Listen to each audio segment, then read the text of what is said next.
গৃহকর্মীদের শ্রমিক হিসেবে স্বীকৃতির বিষয়টি আলোচনায় এসেছে।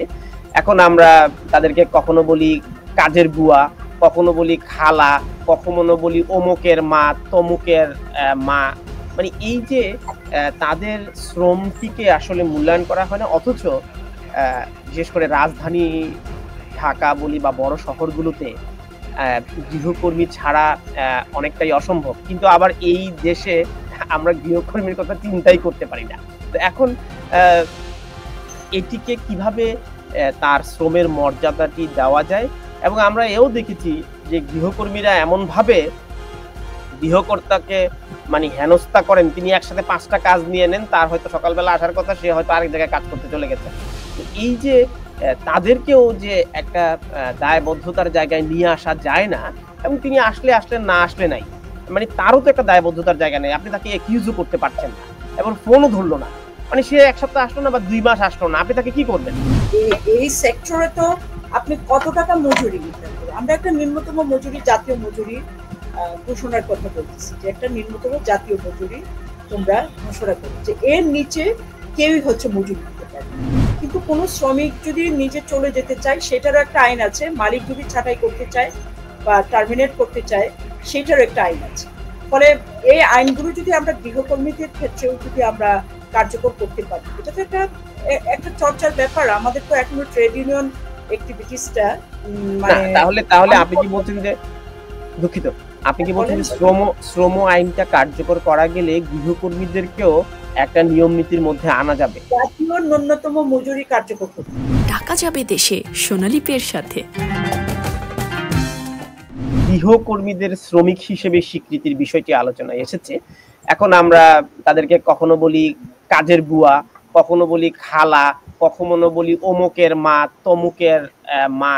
মানে এই যে তাদের শ্রমটিকে আসলে মূল্যায়ন করা হয় না, অথচ বিশেষ করে রাজধানী ঢাকা বলি বা বড় শহরগুলোতে গৃহকর্মী ছাড়া অনেকটাই অসম্ভব। কিন্তু আবার এই দেশে আমরা গৃহকর্মীর কথা চিন্তাই করতে পারি না। তো এখন আ এটিকে কিভাবে তার শ্রমের মর্যাদাটি দেওয়া যায়, এবং আমরা এও দেখেছি যে গৃহকর্মীরা এমনভাবে গৃহকর্তাকে মানে হেনস্থা করেন, তিনি একসাথে ৫ টা কাজ নিয়ে নেন, তার হয়তো সকালবেলা আসার কথা, সে হয়তো আরেক জায়গায় কাজ করতে চলে গেছেন।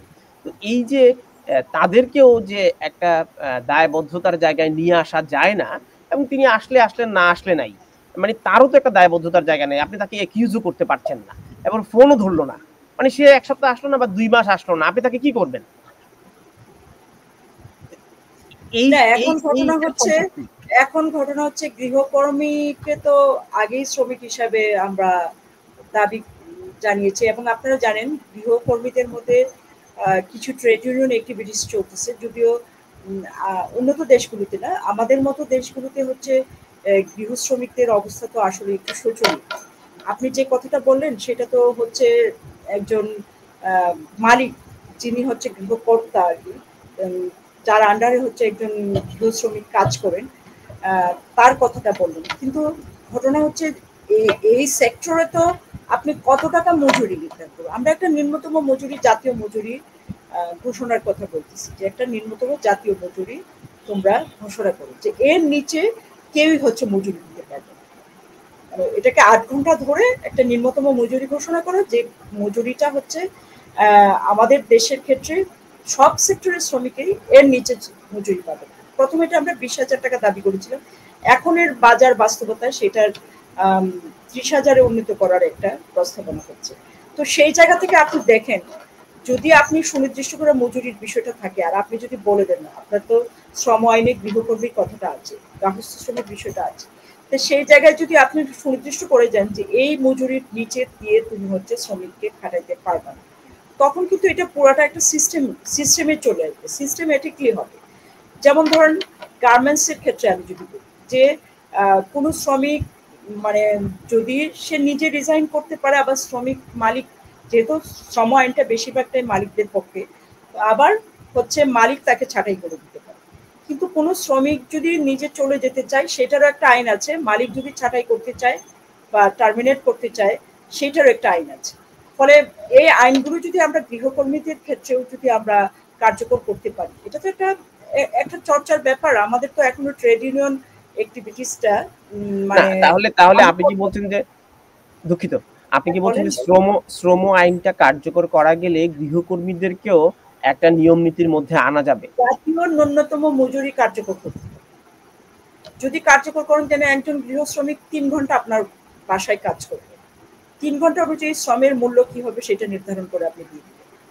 এবং তখন কিন্তু তার পক্ষে শ্রম আইনটা কার্যকর থাকলে, শুধু শ্রম আইনটা না, শ্রম আইনে যে ধারাগুলো আছে এবং জাতীয় মজুরিটা যদি কার্যকর থাকে, তখন কিন্তু আপনি দুই পক্ষেরই ধরাও সম্ভব হবে। আমি যে শ্রমিক যেমন ব্যক্তি মালিকানাধীন প্রতিষ্ঠানে ব্যক্তি মালিকানাধীন প্রতিষ্ঠানে তো তিনি চুক্তিভিত্তিক কত দেবেন এটি তো এটা আমরা টোটালটাই একটা জাতীয় মজুরির আওতায় আনতে চাই। এবং আপনি যেখানে আছেন ইংল্যান্ডে, সেটা তো এইভাবেই এই সিস্টেমেই আছে আপনাদের এখানে। হ্যাঁ, ন্যূনতম মজুরি তো আছে। এর বাইরে গিয়ে করা সম্ভব না। ইউরোপে বা আমেরিকায় আমি দেখেছি এর বাইরে গিয়ে কিছু করা সম্ভব না। ফলে হচ্ছে এটা যখন আপনার এই আইনের অধীনে চলে আসবে জিনিসটা, এবং এটা একটা জাতীয় ন্যূনতম মজুরি হবে, তখন একজন শ্রমিকও জানবে, যদিও আমাদের দেশে সেটাকে সচেতন করতে করতে এটা দীর্ঘ সময় লেগে যাবে। শ্রমিকও যখন জানবে, তখন হচ্ছে তার জন্য এই অ্যাক্টিভিটিসটা বা এই ধরনের একটু বাধ্যবাধকতায় সবাই আসবে। এখন আপনি একটা নৈরাজ্য চালাইয়া দেবেন। আপনি মানে আমি তো দেখেছি, মানে আমাদের গৃহ শ্রমিকদের, আমি যে এলাকায় থাকি প্রচুর গৃহ শ্রমিক আসলে রাস্তায় থাকে মানে কি, এখানে বাড়িগুলোতে কাজ করে আর কোথায় গিয়ে থাকবে, রাস্তায় তারা একদম পরিবারের মতো থাকে আর কি। রাতের বেলায় ওদেরকে পাওয়া যায় আর কি বেশিরভাগ সময়, যে রাস্তায় ঘুমাচ্ছে, তাদের একটা সংসারের মতো আছে। তো শান্তিনগর এলাকায়, তো সেই জায়গায় তাদের ব্যাপারটা তো আমি দেখি আর কি। তারা তো এরকম চাইলেই কাজ বন্ধ করে দিতে পারেন, চাইলেই 2 মাস চলে যেতে পারে না। একজন গৃহকর্মীর যে মানে জীবনযাত্রার মানের যে ব্যয়, ঢাকায় একজন সাধারণ একটা পরিবারের থাকতে গেলে যদি 20,000 টাকা তার প্রয়োজন হয় একটি পরিবার নিয়ে থাকতে গেলে, তাহলে তো তাকে ন্যূনতম মজুরিটা সেভাবেই নির্ধারণ করতে হবে। তো আদৌ সেইভাবেই নির্ধারণ করতে হবে। হ্যাঁ, তো এখন আসলে যে মজুরি পায় সেই মজুরিতে কিন্তু আমি বললামই তো, একদম আপনি যদি রাতের বেলা আসেন, তারা কিন্তু মানে পথে থাকে, অনেকেই তো আছে সারাদিনই পথে থাকে, এরকম না, কিন্তু তারা তাদের অধিকাংশ সময় বাড়িতে কাজ করছে, রাতের বেলা ঘুমানোর সময়টা রাস্তায় ঘুমাচ্ছে। সে ঘুমের জায়গাটা হচ্ছে বা একটা সংসারের মতো, তার একটা ছোট ছোট কিছু ইয়ের মধ্যে একটা সংসারের মতো নিয়ে এরা প্রত্যেকেই হচ্ছে বাড়িতে কাজ করে। এদের সাথে আমার প্রায়ই কথা হয়, বাড়িতে কাজ করে।